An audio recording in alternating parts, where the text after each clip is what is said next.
Hello, everybody. This is Mr. A again here with Chapter 4 of Where the Red Fern Grows by Wilson Rawls. Now, if you're interested in picking up this book or any others, there is a great collection over at the National Emergency Library. You're more than welcome to give them a look. Well, let's get started. Day after day, I flew to the store. Grandpa would shake his head. Then, on a Monday, as I entered the store, I sensed a change in him. He was in high spirits, talking and laughing with half a dozen farmers. Every time I caught his eye, he would smile and wink at me. I thought the farmers would never leave, but finally the store was empty. Grandpa told me the letter had come. The kennels were still there, and they had dogs for sale. He said he had made the mail buggy wait while he had made out the order. And another thing, the dog market had gone downhill. The price of the dogs had dropped by $5. He handed me a $10 bill. Now, there's still one stump in the way, he said.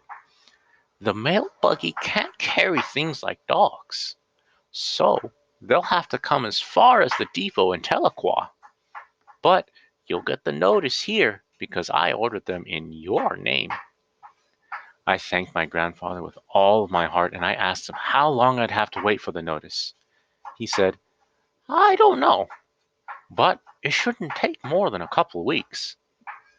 I asked how I was going to get my dogs from Tahlequah. Well, there's always somebody going in, he said, and you could ride with them.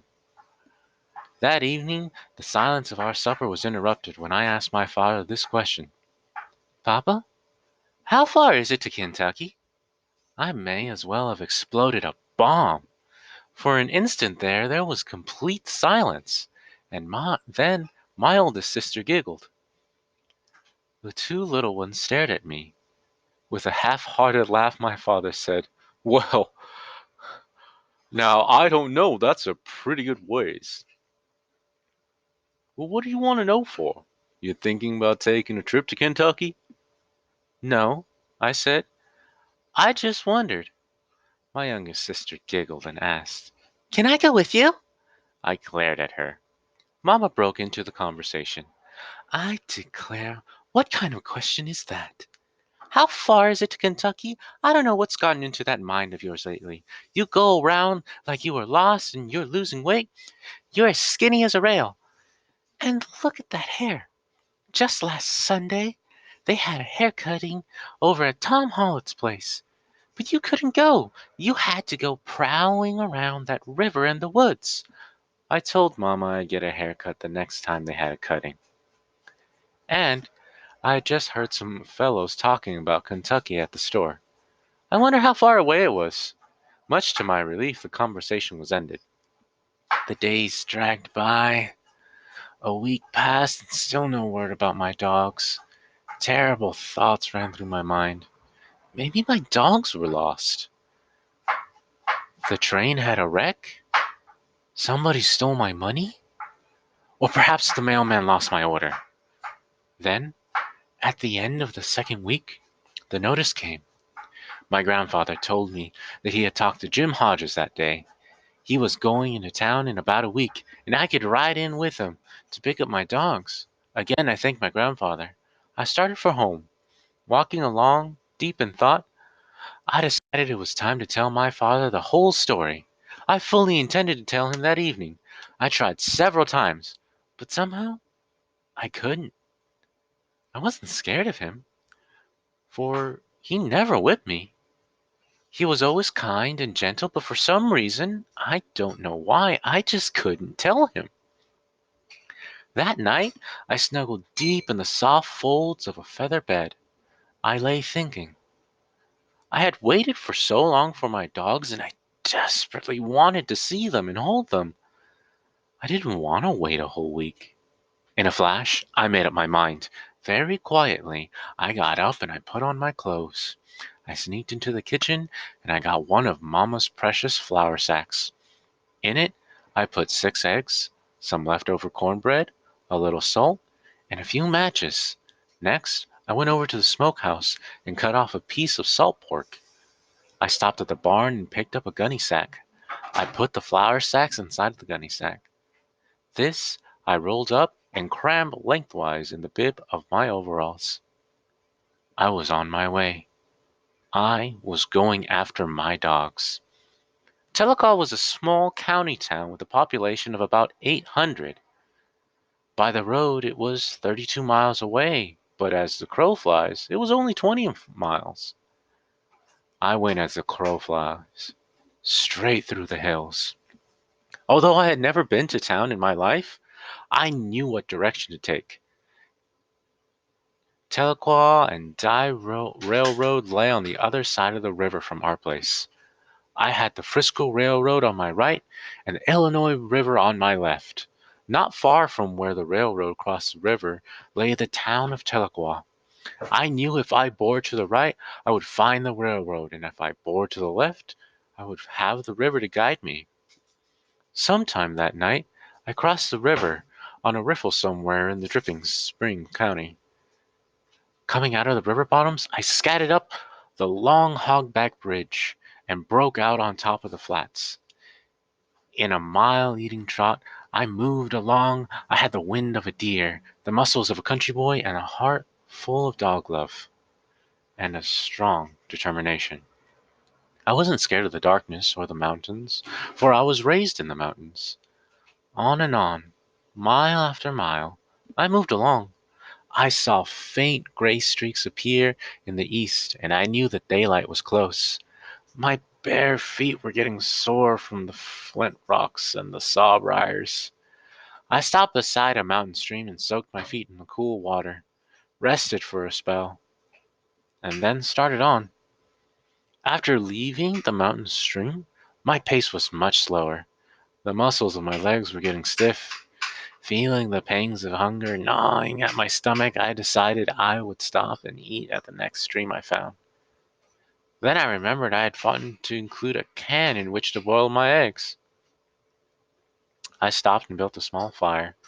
Cutting off a nice thick slab of salt pork, I roasted it, and with a piece of cold corn bread, I made a sandwich. Putting out the fire, I was on my way again. I ate as I trotted along. I felt much better. I came into Tahlequah from the northeast. At the outskirts of the town, I hid my flour sack and provisions. Keeping the gunny sack, I walked into town. I was scared of Tahlequah and the people. I had never seen such a big town. And so many people. There was store after store. Some of them were 2 stories high. The wagon yard had wagons on top of wagons, teams, buggies, and horses. 2 young ladies about my age stopped and stared at me, and then giggled. My blood boiled, but I couldn't understand it all. After all, I had 3 sisters. They couldn't help it because they were women's folk. I went on. I saw a big man coming up the street.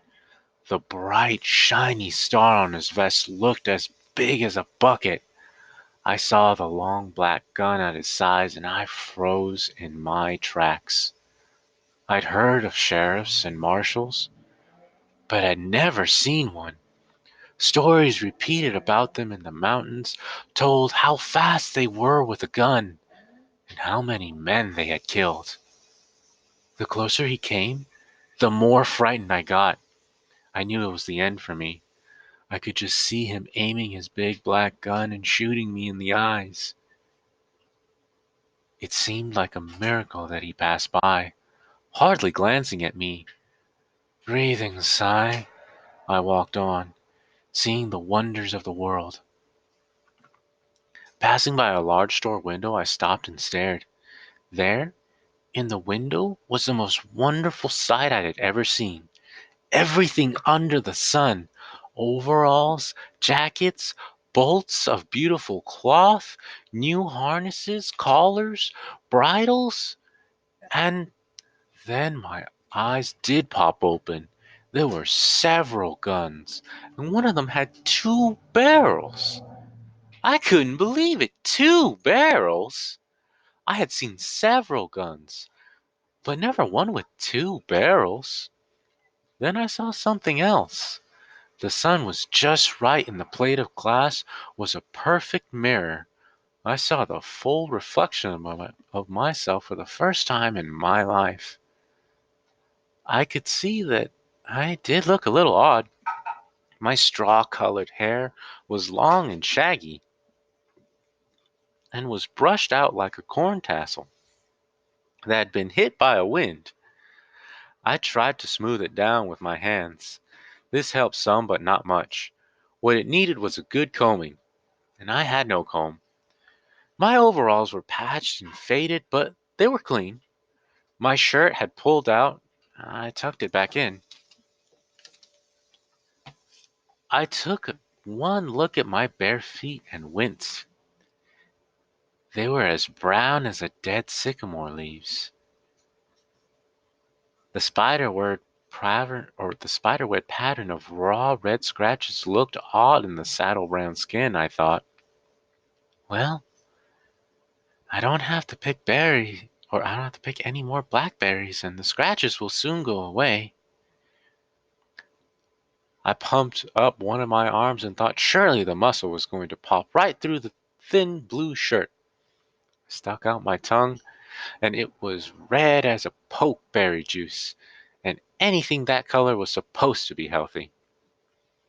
After making a few faces at myself, I put my thumbs in my ears and was making mule ears when two old women came by. They stopped and stared at me. I stared back. As soon as they turned to go on their way, I heard one of them say something to the other. The words were hard to catch, but one word that I did hear: wild. As I said before, they couldn't help it. They were women folks. As I turned to leave, my eyes again fell on the overalls and the bolts of cloth. I thought of my mother, father, and sisters. Here was an opportunity to make amends for leaving home without telling anyone. I entered the store. I bought a pair of overalls for Papa. After telling the storekeeper how big my mother and sisters were, I bought several yards of cloth. I also bought a large sack of candy.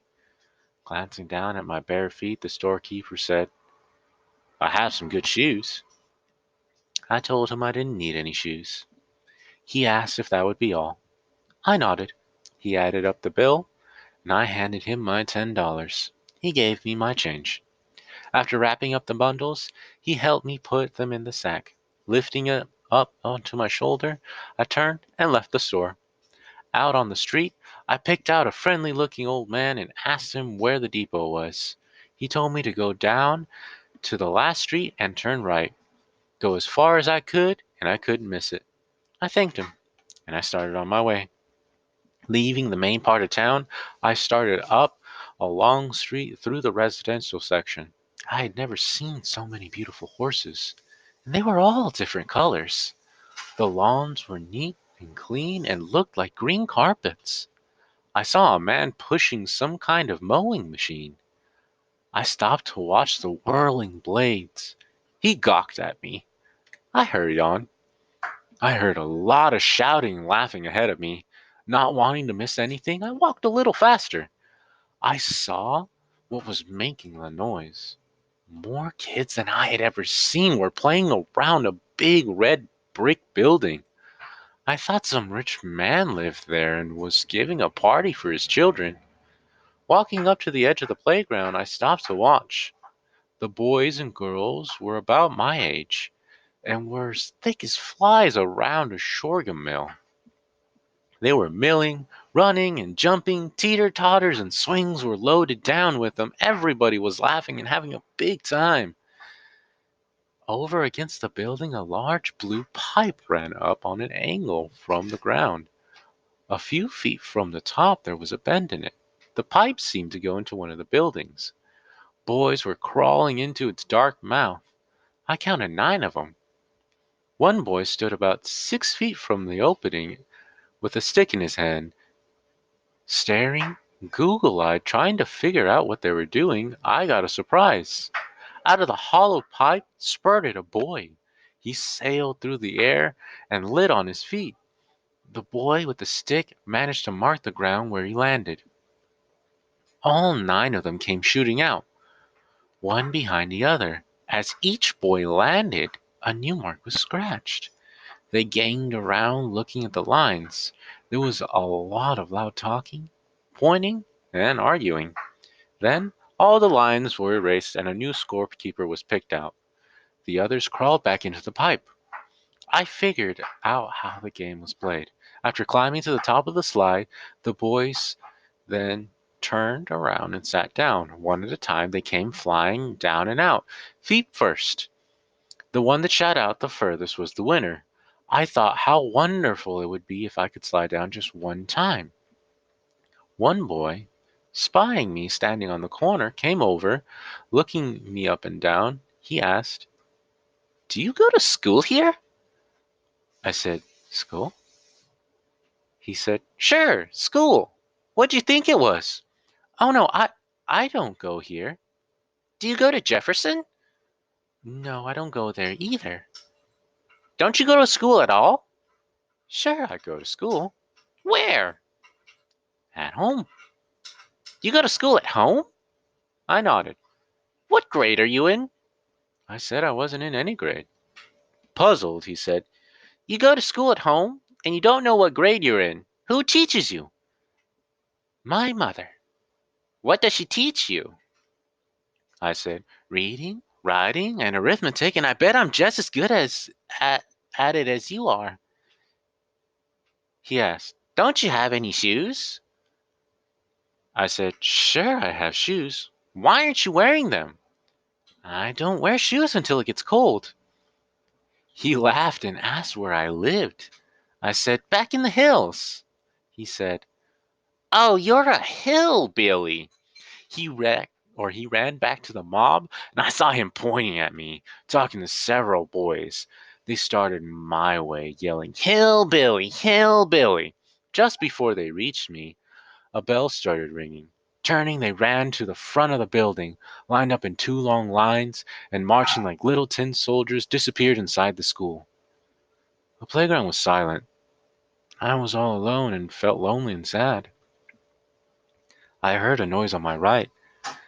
I didn't have to turn to recognize what it was. Someone was using a hoe. I'd know that sound if I heard it on a dark night. It was a little white old-headed woman working in a flower bed.